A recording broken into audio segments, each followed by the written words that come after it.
Bonjour tout le monde, toujours dans le cadre de l'enseignement à distance, on va traiter dans la troisième partie les chaînes de collision. La collision, c'est l'affrontement de deux blocs continentaux après la fermeture d'un ancien océan sous l'effet des contraintes compressives.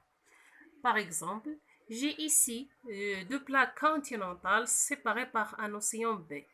Après l'ouverture d'un océan A, on note la disparition de l'océan B et le confrontement de ces deux plaques continentales, ainsi la formation d'une chaîne de montagnes appelée chaîne de collision. Donc, on va exploiter ce document afin de préciser les caractéristiques des zones de collision. Ces zones présentent des unités tectoniques déformées telles que les plis, paillettes, les failles, le chevauchement et les nappes de jarriage, indiquant la poursuite de la compression entre les deux plaques continentales confrontées. Par exemple ici, si les couches géologiques sont souples, j'ai un pli. Si les couches géologiques se cassent, j'ai une faille. Par exemple ici, j'ai un pli failli. Le résultat, ça va donner un chevauchement. Et les couches géologiques chevauchantes sont appelées freins. Les couches géologiques plongeantes sont appelées racines. Ainsi, on note la présence des reliefs élevés et des racines, voilà les racines, le cristal profond dans la discontinuité de Mohovitch peut dépasser, voilà, 60 km de profondeur.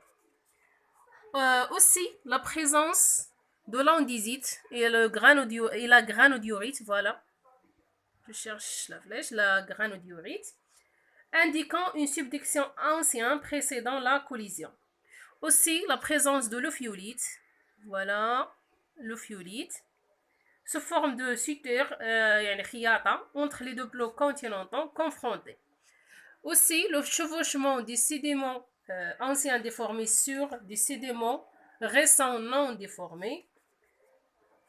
Voilà, les sédiments déformés sont représentés par zigzags, sédiments non déformés sont représentés par 10 points.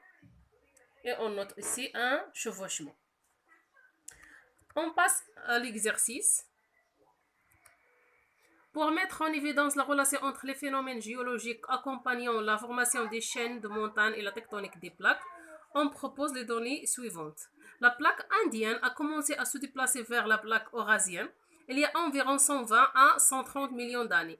Il a résulté de la collision du continent indien et du continent eurasiatique, la formation de la chaîne de l'Himalaya. Le document 13 représente une carte géologique simplifiée de cette chaîne. Et le document 14 représente une coupe géologique selon l'axe AA'. D'après le document 13 et 14, on note la présence de l'ophiolite, voilà, et des sédiments marins témoignant la fermeture d'un ancien océan. Aussi l'apparition du chevauchement dit au glissement de la plaque indienne sur la plaque eurasiatique sous l'action des forces compressives et des plis. Voilà, les plis paillettes. Et les failles. À ce niveau, on a les failles. Voilà. Aussi, la présence de granodiorite, cela montre que la région a connu une subduction. Aussi, le chevauchement des sédiments marins déformés sur la crotte terrestre. Voilà. La crotte terrestre est représentée par les signes plus de la plaque indienne non déformée. La présence d'une racine cristal épaisse dépassant 60 km de profondeur en direction de A'. On passe maintenant aux étapes de la formation de la chaîne de l'Himalaya.